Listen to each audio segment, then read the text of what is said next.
Assalamualaikum warahmatullahi wabarakatuh. Tujuan dari cerita ini adalah untuk memberikan inspirasi dan wawasan, bukan untuk menyinggung, menilai, atau menyudutkan siapapun. Saya berharap kisah ini dapat diambil sebagai pelajaran bersama, tanpa mengurangi esensi dari kejadian yang sebenarnya. Sebelum video ini dilanjutkan, saya mohon keikhlasan teman-teman untuk subscribe dan like. Saya doakan Anda sehat selalu, panjang umur, dan dilancarkan rezekinya. Baiklah, kita mulai saja ceritanya. Matahari pagi menyelinap pelan di sela-sela pohon kelapa yang berdiri berderet di sepanjang pinggiran Desa Kemiren, sebuah desa kecil di kaki Gunung Ijen, Banyuwangi. Desa itu tenang, seolah waktu berjalan lebih lambat dari tempat lain. Udara sejuk dan kabut tipis yang turun di pagi hari menyelimuti rumah-rumah panggung dari kayu yang beratap rumbia, menghadirkan nuansa damai yang menggigit tulang.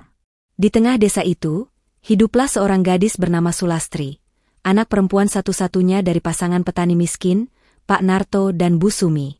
Sulastri tumbuh dalam keheningan.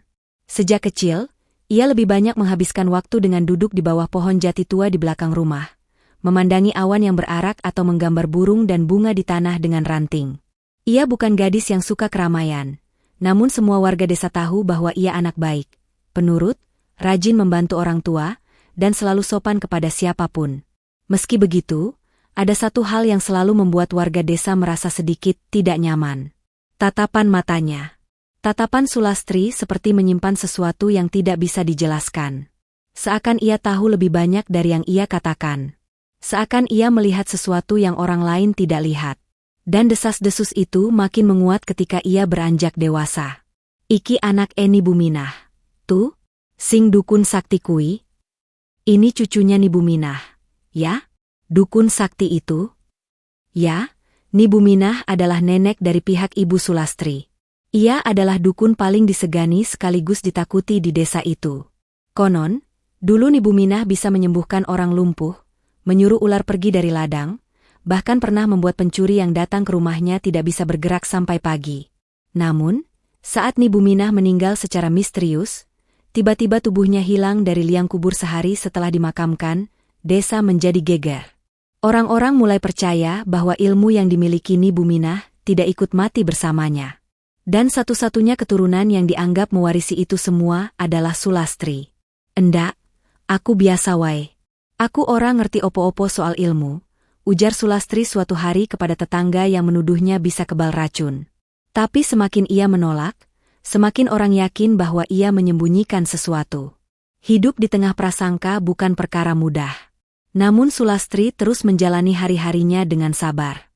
Hingga akhirnya, pada usia 21 tahun, ia memutuskan untuk pergi merantau menjadi tenaga kerja wanita, TKW, ke Timur Tengah. Keputusan itu mengejutkan banyak orang.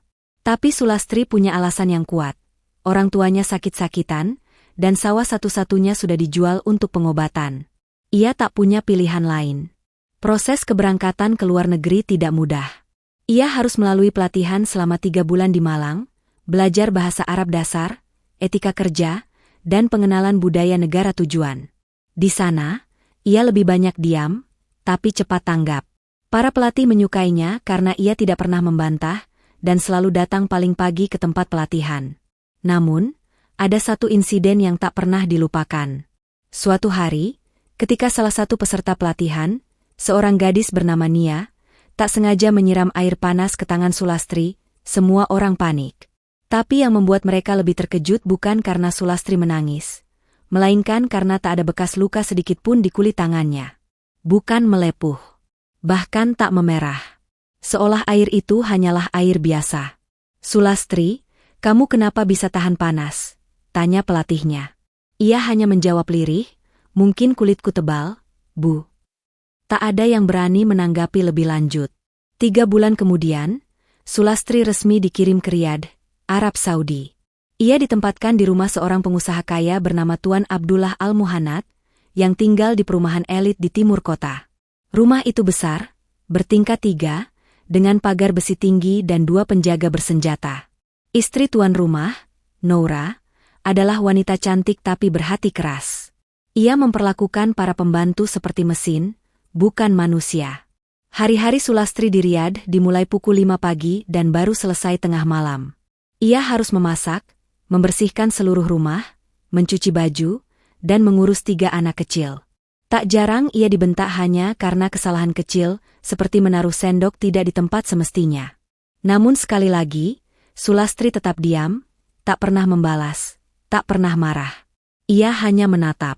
Dan tatapan itu membuat istri majikan tidak nyaman. Bulan berganti bulan. Sulastri mulai terbiasa dengan cuaca panas yang membakar dan aroma gurih rempah-rempah Arab. Ia mengirim uang setiap bulan ke kampung halamannya. Bahkan ia sempat mengirimkan sepeda motor bekas untuk adiknya yang masih SMA. Namun di balik itu semua, ada yang mulai memperhatikan keanehan pada dirinya. Penjaga rumah bernama Fadhil, seorang pria muda dari Yaman, suatu hari melihat Sulastri terjatuh dari tangga lantai 2 saat sedang membersihkan jendela. Fadhil berlari menghampirinya dengan panik, takut melihat gadis itu patah tulang. Tapi saat ia tiba, Sulastri sudah berdiri, tanpa luka. Bahkan bajunya pun tak robek. Fadhil menatapnya seperti melihat hantu. Saya tidak apa-apa, ucap Sulastri, mengusap lututnya yang masih berdebu. Fadhil mulai mencurigainya. Suatu malam, ia membuntuti Sulastri yang mengambil air wudhu di dapur belakang.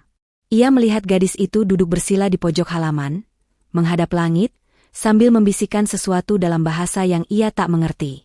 Tangan Sulastri membentuk gerakan aneh, seperti orang menulis mantra di udara. Setelah itu, Sulastri mencium tanah, lalu kembali ke kamarnya seperti tak terjadi apa-apa. Fadhil tak tidur malam itu. Desas-desus pun mulai beredar di dalam rumah. Salah satu anak perempuan majikan bermimpi buruk dan berkata melihat bayangan hitam di dekat tempat tidur Sulastri. Keesokan harinya, istri majikan langsung memerintahkan pembongkaran kamar Sulastri. Ia menuduh gadis itu menyimpan jimat atau benda sihir. Tapi tak ditemukan apa-apa. Hari-hari Sulastri makin berat. Ia tidak hanya dibebani pekerjaan yang makin banyak, tapi juga dimata-matai. Namun anehnya, tak satu pun dari orang yang menyakitinya benar-benar bisa menyakitinya. Noura pernah mendorongnya dengan keras, hingga punggung Sulastri membentur tembok. Tapi ia tetap bangkit. Anak majikan pernah menjatuhkan panci panas ke kakinya. Tapi ia tetap berdiri. Bahkan saat piring kaca pecah dan menyayat tangannya, luka itu menutup dalam hitungan detik. Ketahanan tubuhnya bukan sesuatu yang normal. Namun semua itu ia simpan dalam diam. Ia menutup rapat-rapat apapun yang menyangkut jati dirinya. Tapi seperti pepatah mengatakan, tak ada rahasia yang bisa disimpan selamanya. Suatu malam, gelang emas milik Noura hilang. Tanpa bukti, tanpa tanya, tanpa penyelidikan, tuduhan langsung dijatuhkan kepada Sulastri. Ia dibawa ke kantor polisi setempat, diperiksa berjam-jam, dan karena tidak bisa membela diri dengan bahasa yang terbatas, ia dianggap bersalah. Majikannya bersumpah dan mengajukan kasus ke pengadilan agama. Vonis pun dijatuhkan, Sulastri dijatuhi hukuman cambuk sebanyak 30 kali, dilakukan di hadapan publik. Kabar itu menyebar cepat. Di antara komunitas TKW, nama Sulastri mendadak jadi pembicaraan. Banyak yang kasihan, tapi tak bisa menolong. Lembaga Perlindungan Pekerja Migran mencoba turun tangan, namun dokumen hukum yang diajukan Noura terlalu kuat. Apalagi kesaksian Fadhil pun tidak berpihak pada Sulastri. Namun tak seorang pun tahu bahwa momen itu akan menjadi awal terbongkarnya sesuatu yang telah terkubur ratusan tahun lamanya. Sesuatu yang sudah mengakar dalam darah Sulastri, ilmu yang diwarisi secara diam-diam sejak bayi. Ilmu yang hanya dimiliki oleh sedikit orang di tanah timur Jawa. Ilmu rawa rontek. Hari itu langit riad mendung, angin berembus kencang menyapu padang pasir di pinggiran kota. Lapangan tempat pelaksanaan hukuman cambuk telah disiapkan. Sebuah tiang kayu berdiri di tengah, dikelilingi oleh pagar besi, dan beberapa aparat keamanan bersenjata lengkap berjaga di sekitarnya. Warga mulai berdatangan. Beberapa dengan rasa penasaran, sisanya membawa ponsel untuk merekam, seolah hukuman ini adalah tontonan yang layak disebarkan. Di tengah kerumunan itu, Sulastri berdiri. Tangannya diikat, bajunya kusam, wajahnya pucat tapi tenang. Ia tidak menangis, tidak meronta. Hanya menatap kosong ke depan, seolah jiwanya sedang berada jauh dari tubuhnya. Di antara kerumunan, beberapa TKW dari Indonesia berdiri menunduk, tak sanggup menyaksikan teman senegaranya diperlakukan seperti binatang. Salah satunya, Lina, mencoba menghubungi perwakilan KBRI, tapi tak mendapat hasil apa-apa. Dia tidak pantas dicambuk, gumam Lina, gemetar. Seorang pria berjubah putih dan bersorban maju ke depan. Ia adalah Algojo yang ditunjuk oleh pengadilan. Dengan cambuk kulit yang dililit kawat tipis di ujungnya, ia berdiri di samping Sulastri. Ia membaca doa singkat, lalu memberi isyarat. Sulastri menarik napas pelan. Matanya menatap ke langit. Wajahnya tetap tenang. Dan cambuk pertama pun diayunkan. Plak! Suara cambukan itu terdengar keras. Penonton bergidik. Tapi anehnya, tubuh Sulastri tidak bergerak. Ia tidak jatuh, tidak meringis. Bahkan kulit punggungnya tidak berdarah. Hanya sedikit debu yang bergetar dari pakaiannya. Algojo mengerutkan dahi. Ia kembali mengayunkan cambuknya. Plak, plak, plak. 4 cambukan berikutnya menghantam punggung Sulastri. Tapi reaksi tubuhnya tetap sama. Diam. Tak ada luka, tak ada darah. Orang-orang mulai saling pandang. Suara berbisik mengalir seperti gelombang. Kenapa dia tidak kesakitan? Apakah dia memakai sesuatu? Itu bukan manusia biasa. Cambukan ke-10. Ke-15. Ke-20. Algojo mulai terlihat lelah, dan wajahnya dipenuhi kebingungan. Tubuh Sulastri masih tegak. Tidak memar. Tidak mengeluh. Bahkan ia sempat melirik ke arah penjaga dan tersenyum tipis. Seseorang di antara kerumunan berteriak, dia memakai sihir. Dia penyihir. Teriakan itu memicu kekacauan. Para penjaga mulai bergerak. Sulastri segera ditarik dan dibawa kembali ke mobil tahanan. Hukuman dihentikan. Pengadilan Syariah segera mengadakan rapat darurat. Beberapa orang alim dipanggil. Dosen agama, mufti lokal, dan perwakilan Kementerian Dalam Negeri mulai mencampuri urusan itu. Tubuh yang tidak bisa dilukai oleh cambuk dianggap sebagai keajaiban atau kutukan. Dan karena itu, Sulastri harus diperiksa lebih lanjut, bukan sebagai narapidana, melainkan sebagai objek yang diduga menggunakan ilmu terlarang. Sulastri dipindahkan ke ruang tahanan khusus di pusat detensi perempuan. Di sana, ia ditempatkan dalam sel terpisah. Tidak ada jendela. Dindingnya tebal. Hanya lampu redup yang menyala sepanjang malam. Para penjaga mulai memperlakukannya dengan waspada. Seolah ia bukan manusia, melainkan benda aneh dari dunia lain. Ada yang melempar makanan ke lantai, takut menyentuhnya langsung. Ada pula yang membaca ayat-ayat dengan suara keras tiap kali lewat di depan selnya. Namun Sulastri tetap tenang. Ia duduk bersila setiap malam, menunduk, membisikkan doa-doa kuno yang diwariskan dari ibunya. Dalam bahasa Osing yang sudah nyaris punah, ia mengucap kalimat-kalimat sakral yang hanya bisa dimengerti oleh para pewaris ilmu tua. Rawa rontek, dudu saka gaib, nanging saka warisan leluhurku. Rawa rontek, bukan dari dunia gaib, tapi dari warisan leluhurku. Ilmu itu tidak datang tiba-tiba.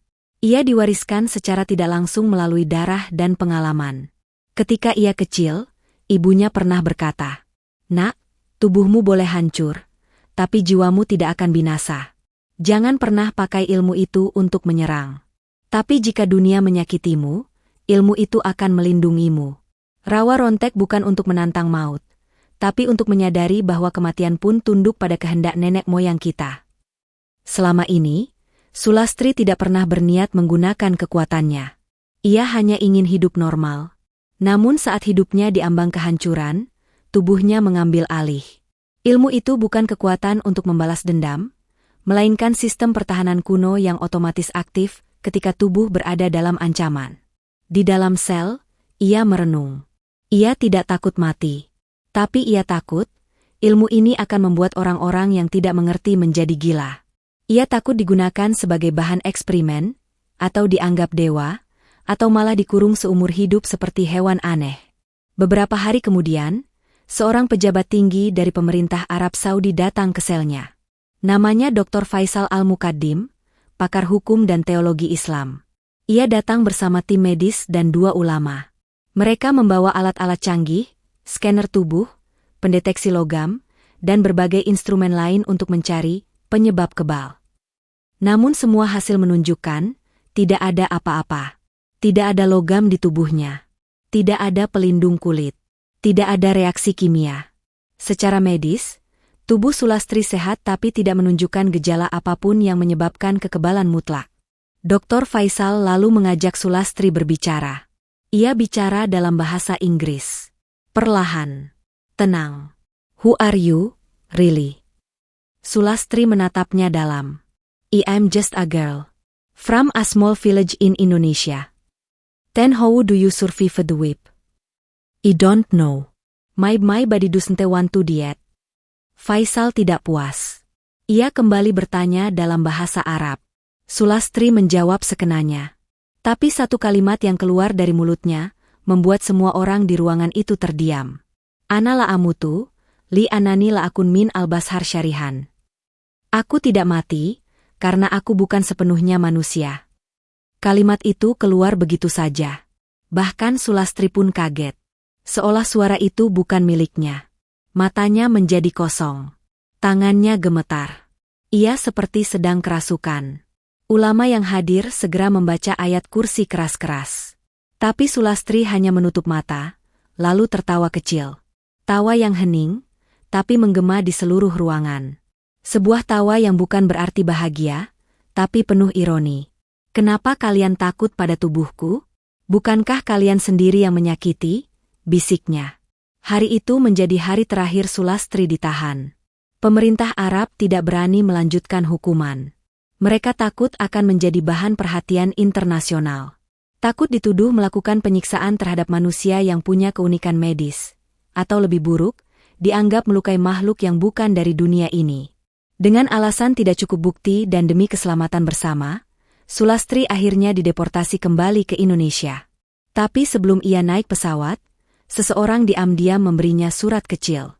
Surat itu ditulis dalam bahasa Indonesia. Kau bukan satu-satunya. Aku juga mewarisi ilmu itu. Kita akan bertemu di tanah air. Jangan buang warisanmu, karena kelak kau akan tahu untuk apa kau dilahirkan. Tak ada nama pengirim. Hanya tanda tangan dengan gambar kecil berupa matahari di balik hutan. Lambang itu terasa familiar bagi Sulastri, seolah ia pernah melihatnya dalam mimpi. Pesawat lepas landas menuju Jakarta. Di kursi belakang kelas ekonomi, Sulastri menatap keluar jendela. Awan putih bergulung. Di dalam dirinya, ada sesuatu yang mulai bangkit. Bukan dendam. Bukan kesedihan. Tapi sebuah kesadaran.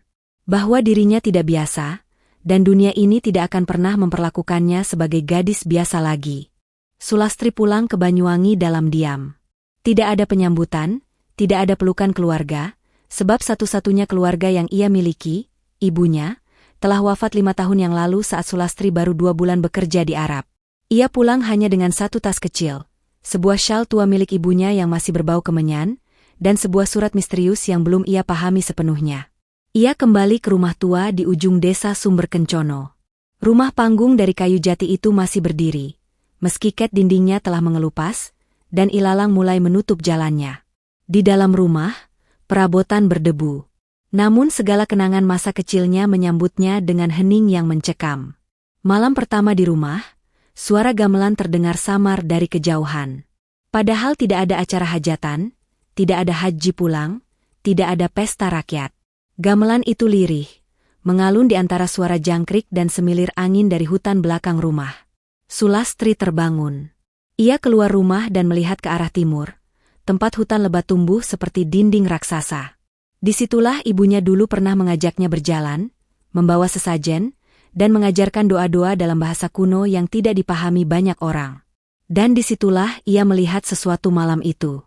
Sosok seorang lelaki tua berdiri di ujung pematang sawah. Mengenakan ikat kepala merah, sarung batik, dan tongkat kayu yang sangat mirip dengan milik mendiang dukun kampung yang katanya menghilang 2 dekade lalu. Tatapan lelaki itu menusuk langsung ke matanya, seolah menembus seluruh rahasia yang Sulastri simpan. Wis wayahe, bisik lelaki itu. Sudah waktunya. Sulastri terpaku. Tanpa berkata apa-apa, lelaki itu membalikkan badan dan melangkah masuk ke dalam hutan.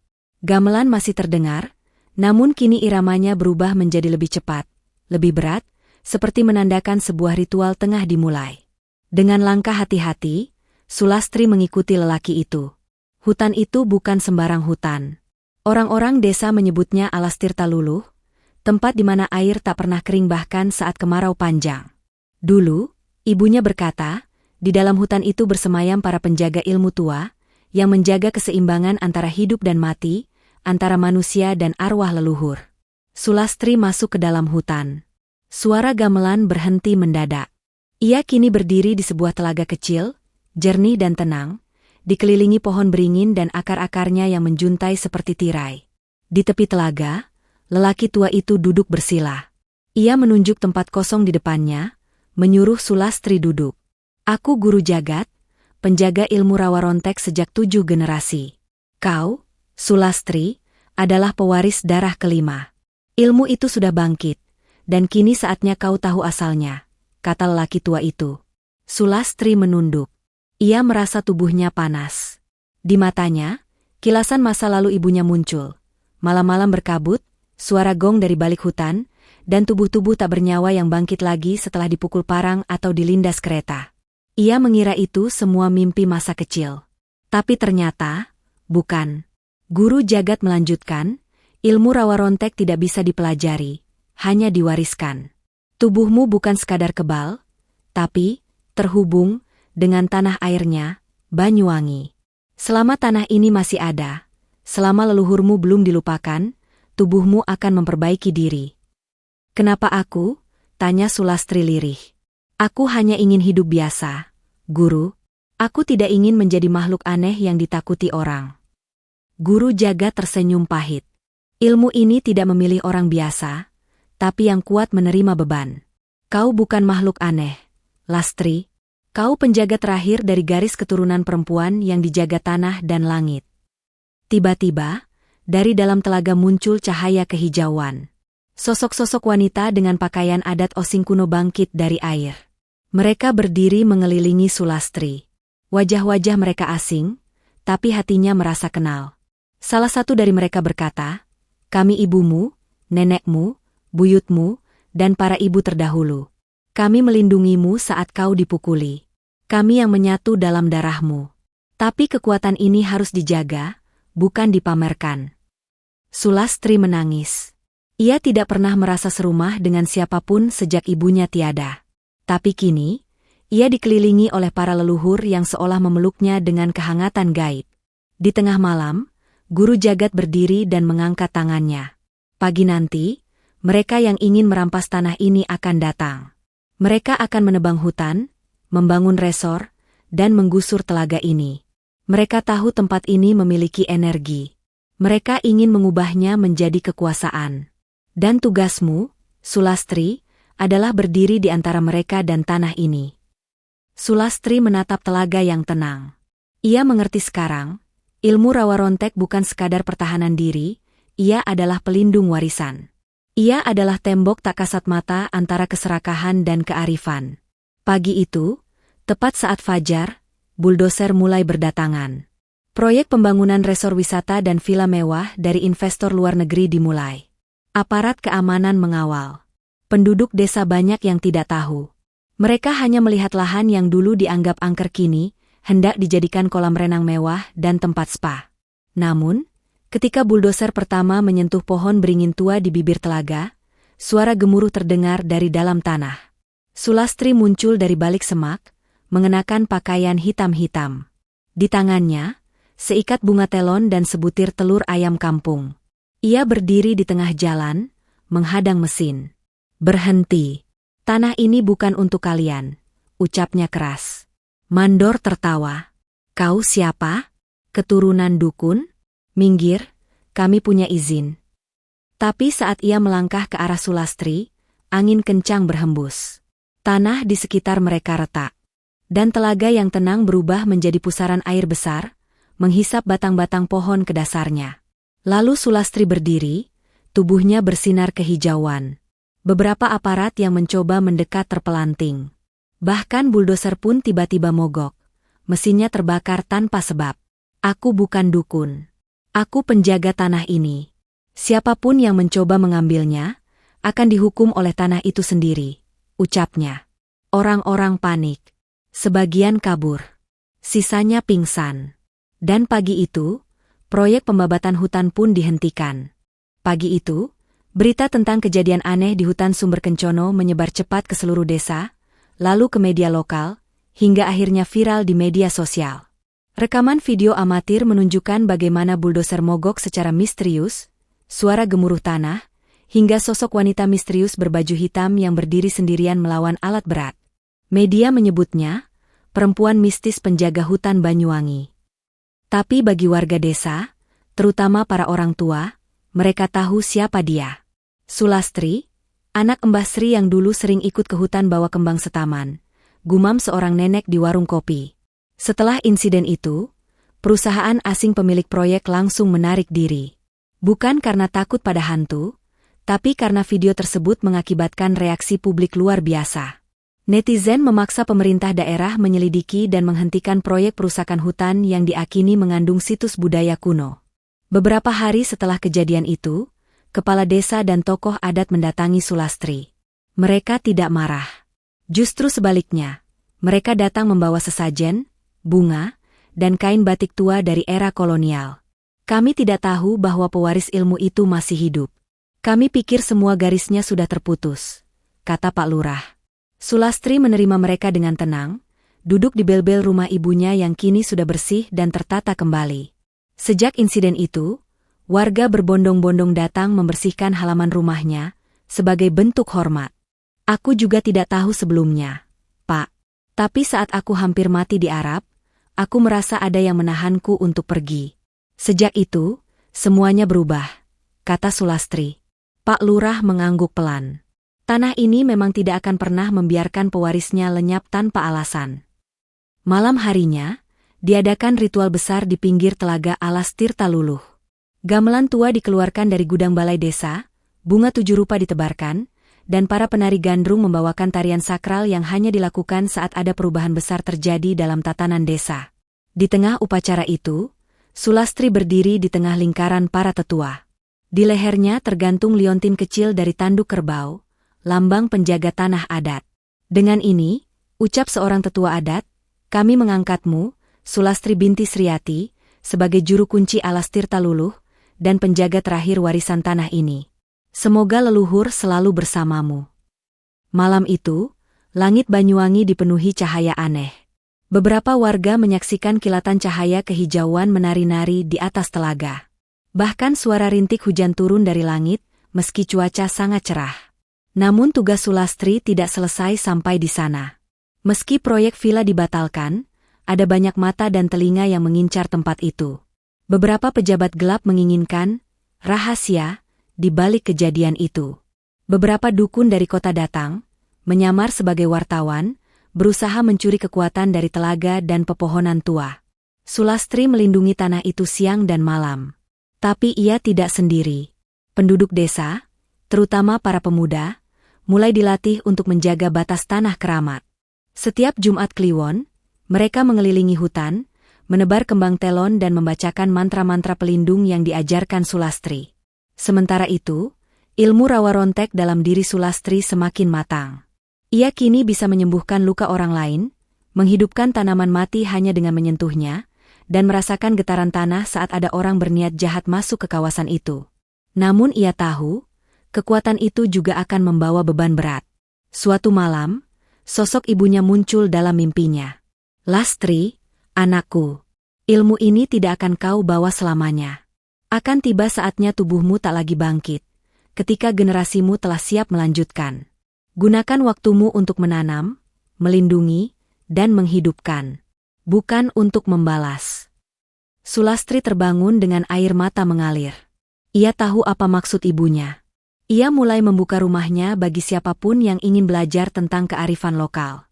Ia mengajari anak-anak cara membuat jamu dari tumbuhan liar, cara menandai waktu lewat nyanyian burung, dan cara berbicara dengan tanah lewat doa-doa leluhur. Rumahnya menjadi padepokan Tirta Luluh, tempat belajar spiritual, budaya, dan ekologi. Dari seorang TKW yang hampir mati di negeri asing, Sulastri kini menjadi pelita bagi desanya. Orang-orang dari luar kota berdatangan untuk belajar. Tak sedikit yang ingin tahu tentang ilmu rawa rontek, tapi Sulastri selalu berkata, ilmu itu bukan untuk dipelajari demi kekuatan, tapi untuk dikenang agar kita tidak lupa dari mana kita berasal. Di tahun kelima sejak ia kembali, Telaga Alas Tirta Luluh resmi ditetapkan sebagai cagar budaya dan kawasan adat oleh pemerintah daerah. Tak boleh dibangun, tak boleh dieksploitasi. Hanya boleh dikunjungi dengan izin penjaga adat. Namun di balik semua itu, Sulastri masih menyimpan satu rahasia. Setiap malam Jumat, ia masih mendengar suara gamelan dari balik telaga. Ia masih melihat sosok-sosok wanita penari gandrung muncul dari air, menari dalam hening untuk mengingatkan bahwa tugas belum selesai. Kadang-kadang, tubuhnya terasa sangat berat. Tanda-tanda usia mulai muncul, meski ia tidak menua seperti orang biasa. Sulastri tahu, suatu hari nanti tubuhnya akan benar-benar berhenti bangkit. Dan saat itu tiba, ia ingin tanah ini tetap punya penjaga baru. Ia mulai mengajari seorang anak perempuan yatim piatu dari desa tetangga. Anak itu bernama Sekar Ayu, berusia 9 tahun, yang memiliki mata yang sama dengan ibunya. Mata yang bisa melihat antara dunia nyata dan tak kasat mata. Aku akan mewariskan ini padamu jika kau siap, Sekar. Tapi bukan untuk jadi sakti. Tapi agar kau bisa menjaga tanahmu, kata Sulastri sambil mengusap rambut anak itu. Dan seperti itu, Sulastri menjalani hidupnya. Bukan sebagai legenda. Bukan sebagai makhluk abadi. Tapi sebagai jembatan antara dunia lama dan dunia modern. Sebagai Sulastri, perempuan Banyuwangi yang dulunya hanya ingin mencari nafkah, tapi pulang sebagai penjaga tanah para leluhur. Terima kasih sudah mendengarkan cerita ini, semoga kita dapat mengambil pelajaran di dalamnya.